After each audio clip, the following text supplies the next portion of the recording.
I still can't shake the feeling of unease that settled over Willow Creek after those gruesome murders at Mom's place. It was as if the very fabric of our town had been torn apart, leaving a gaping wound that seemed impossible to heal. I returned to my hometown, driven by morbid curiosity and a need to understand what had happened. As I stepped into the restaurant, now closed and shuttered, a chill ran down my spine. The once welcoming atmosphere now felt oppressive, heavy with the weight of secrets. I remembered the first night, when the police were still swarming around the building, their flashlights casting an eerie glow over the crime scene. The air was thick with the scent of fresh paint and disinfectant, a futile attempt to erase the stench of death that lingered in every corner. I recall seeing Detective James, his eyes sunken from lack of sleep, questioning the staff and patrons who had been at the restaurant that fateful night. He seemed particularly interested in the chef, Jack, whose alibi was shaky at best. As I watched him speak with the waiter, Mike, their conversation was laced with an undercurrent of tension. Mike's voice trembled as he recounted his account of the evening, detailing how he had left around 10 p.m., citing a personal emergency. Detective James' eyes narrowed, and for a fleeting moment, I thought I saw a glimmer of something darker lurking beneath his surface. The detective's gaze lingered on me before moving on, but I sensed a lingering unease in the air, as if he was waiting for someone to crack under the pressure. As I stood there, frozen in time, the sounds of the restaurant's kitchen began to echo through my mind, the sizzle of meat, the clinking of dishes, and the soft hum of the refrigerators. It was as if the very heartbeat of Mom's place still pulsed within me, a cadence that seemed to grow more erratic with each passing moment. As the days passed, the townspeople began to whisper about Sarah's disappearance. She had been working at Mom's place for only a few months, but her bright smile and infectious laugh had quickly won over the hearts of everyone who knew her. Her coworkers were particularly shaken, as they had grown close to her during their time together. I recall Mike, the waiter, speaking with me about Sarah's disappearance one evening. His voice was laced with worry, and his eyes seemed sunken from lack of sleep. He told me that Sarah had arrived late that morning, citing a personal issue she needed to attend to. She had been quiet and distracted throughout her shift, but nothing out of the ordinary for someone who had been through a tough breakup.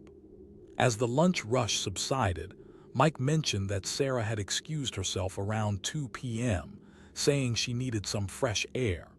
He assumed she would be back soon, but as the hours ticked by, Sarah didn't return.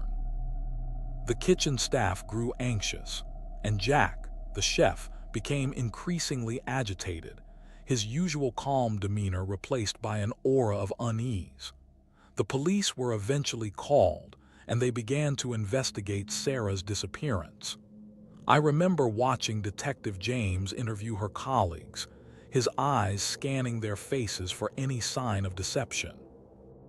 As the investigation unfolded, it became clear that Sarah's disappearance was just the tip of the iceberg.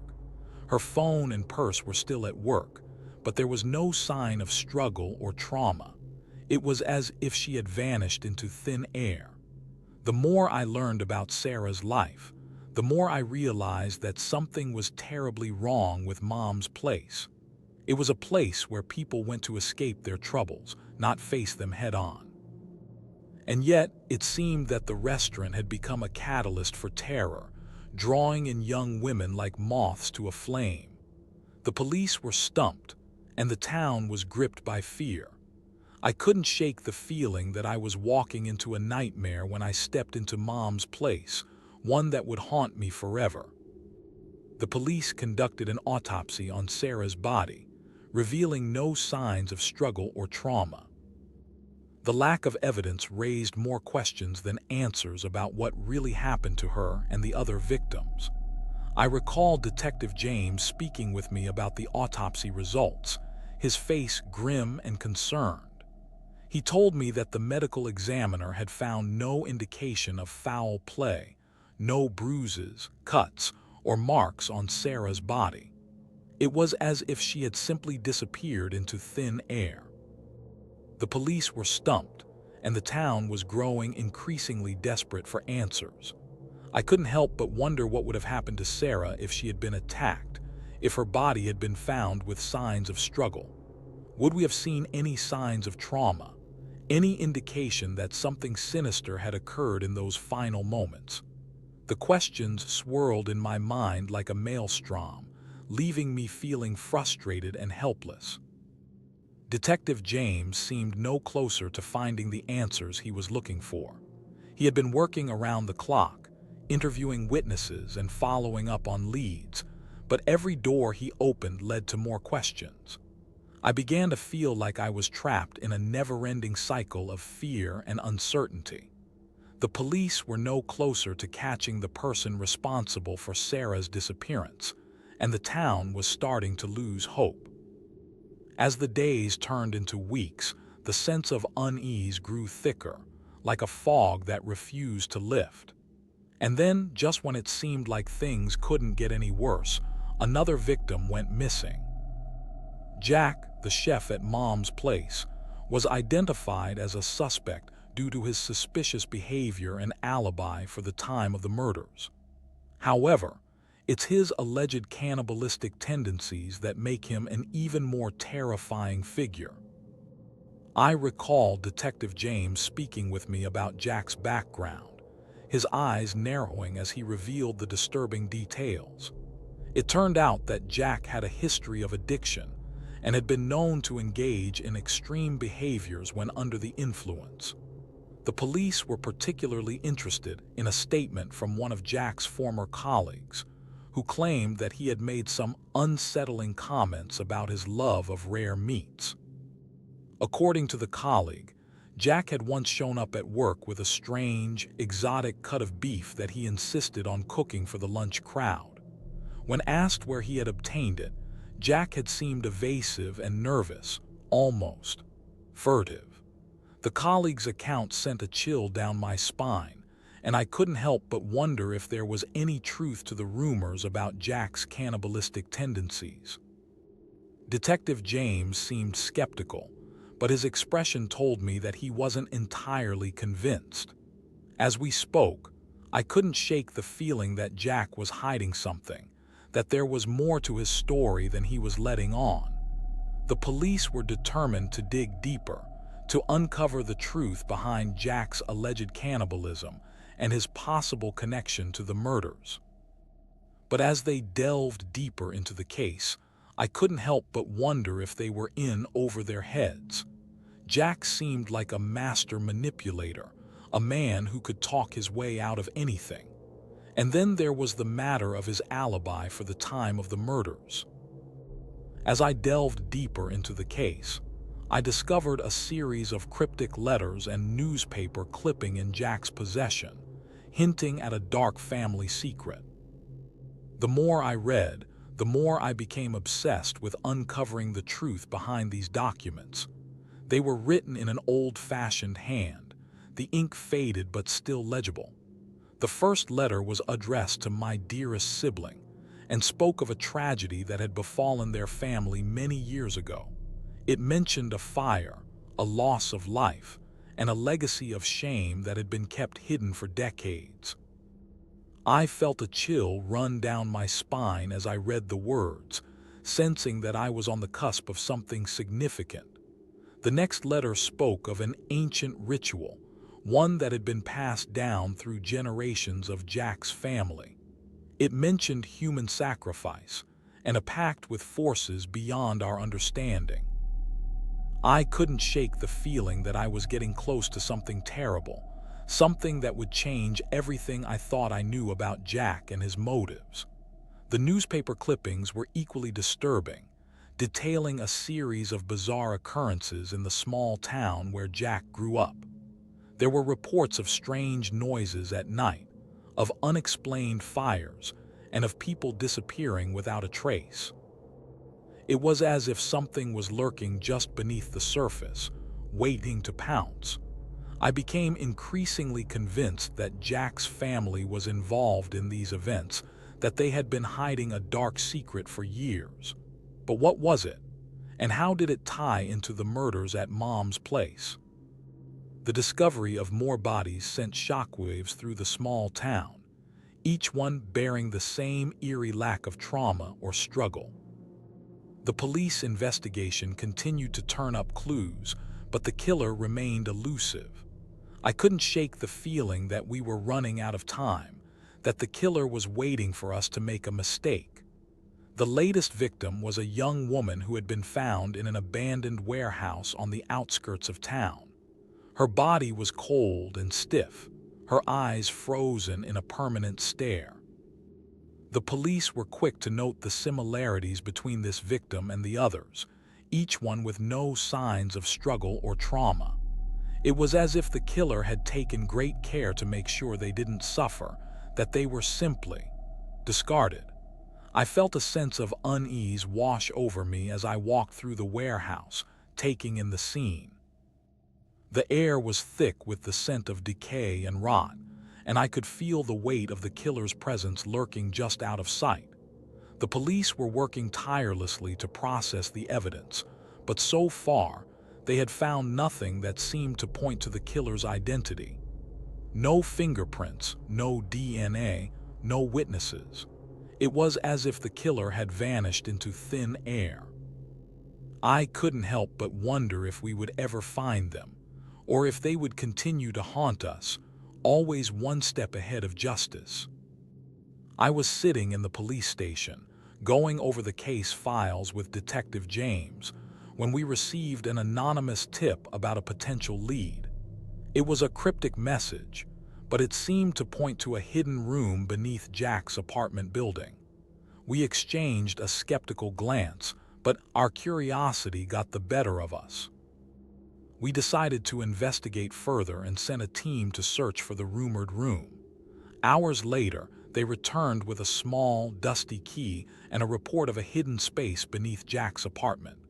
The police began to dig, carefully excavating the area until they uncovered a small, cramped room. It was dimly lit, the air thick with the scent of decay and something else, something almost like ozone. As we entered the room, our eyes adjusted to the darkness, and we saw it, a makeshift laboratory filled with twisted equipment and strange devices. There were journals scattered everywhere, filled with Jack's ramblings about his experiments. It was clear that he had been conducting some kind of twisted research down here, but what exactly? The police were shocked to find evidence of human experimentation, and we knew we had stumbled upon something big. We began to process the evidence, taking careful notes and photographs. But as we delved deeper into the room, we couldn't shake the feeling that we were being watched. It was as if Jack's presence still lingered, waiting for us to uncover more of his secrets. As the investigation unfolded, strange occurrences began to plague the police. Equipment went missing or turned up damaged, and some of the officers reported feeling an intense sense of unease while working on the case.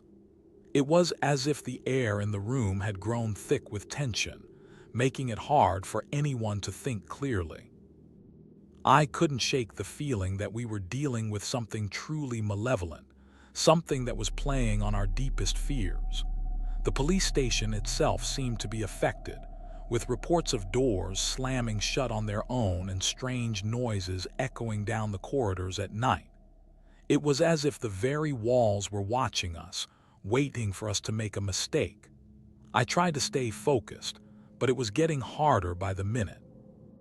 The sense of unease was spreading, infecting everyone in the department. Even Detective James seemed shaken, his usual composure cracked under the pressure. We knew we had to keep pushing forward, but it was getting increasingly difficult. It felt like we were walking into a trap, that something was waiting for us just around the corner. And then, there was the matter of Jack's family. They seemed to be hiding something, Their smiles and alibis ring hollow in my mind. I couldn't help but wonder if they knew more than they were letting on, if they were somehow connected to the strange occurrences that were plaguing us. The thought sent a shiver down my spine, making me question everything we thought we knew about this case. As I dug deeper into the case, I discovered that one of our own colleagues had a connection to Jack's family. It was a revelation that raised more questions than answers. Who was this person, and how deeply were they involved with the family? What did they know about Jack's activities and the murders? The more I learned, the more I realized that nothing was as it seemed.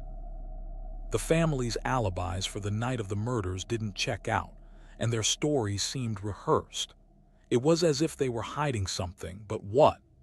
I decided to pay a visit to the colleague who had revealed this connection. His name was Alex, and he seemed shaken by the revelation. He told me that Jack's family had been involved in some shady dealings, and that Alex had stumbled upon their involvement while working on a different case. Alex didn't know any more than that, but his words sent a chill down my spine. I left him with a sense of unease, knowing that we were getting closer to the truth, but also aware that we were playing with fire. The family's secrets were beginning to unravel, and it was only a matter of time before they caught up with us. I couldn't shake the feeling that we were being watched, that the family had eyes and ears everywhere. I knew I had to be careful, but I also knew that I couldn't back down now. The truth had to come out, no matter what it took.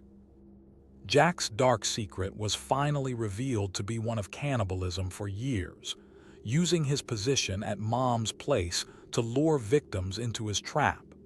The full extent of his depravity became clear, leaving shaken. The evidence against Jack was overwhelming, but it was the sheer horror of what he had done that left me breathless.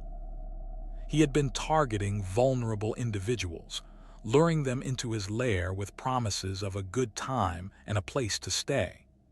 Once they were under his control, he would subject them to unspeakable horrors, eventually consuming them in a twisted game of survival. I thought back to all the times Jack had seemed so charming, so friendly, and yet it was all just a ruse. He had been using his charm to lure victims to their doom, and I couldn't help but wonder how many people he had killed. The more I learned about Jack's crimes, the more I realized that this case was far more complex than I had initially thought.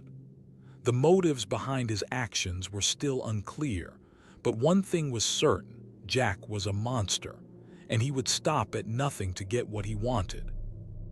As I closed the file on Jack's case, I couldn't shake off the feeling of unease that lingered within me. The world was a darker place now, knowing that such a person existed among us, preying on the innocent. I knew I had done my job well, but it was a bittersweet victory. The thought of all those lives lost to Jack's cannibalistic tendencies haunted me, and I couldn't help but wonder if there were more like him out there, waiting to strike. As the police closed in on Jack, they began to experience a descent into madness. Some of the officers started to question their own sanity, and tensions within the department rose. It was as if the weight of the case was bearing down on them, crushing their minds with the sheer horror of what they had uncovered. The more they thought about it, the more they realized that they were dealing with a monster, someone who had no conscience, no remorse, and no limits to his depravity.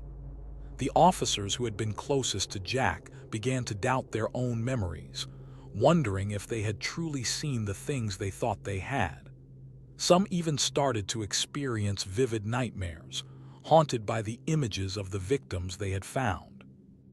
The department's psychologist was called in to try and help the officers cope with their trauma, but even she seemed unsure of how to deal with the level of madness that had descended upon them. As the days turned into weeks, the tension within the department continued to build.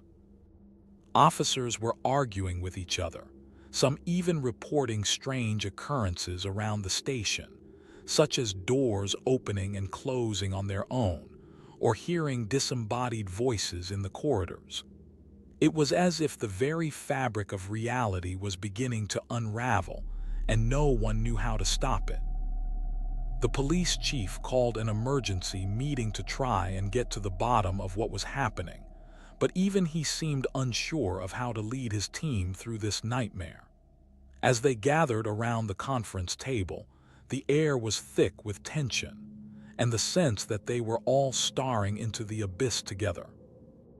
And then, just as it seemed like things couldn't get any worse, Jack's lawyer walked in, flanked by two burly men who looked like they could take on a small army.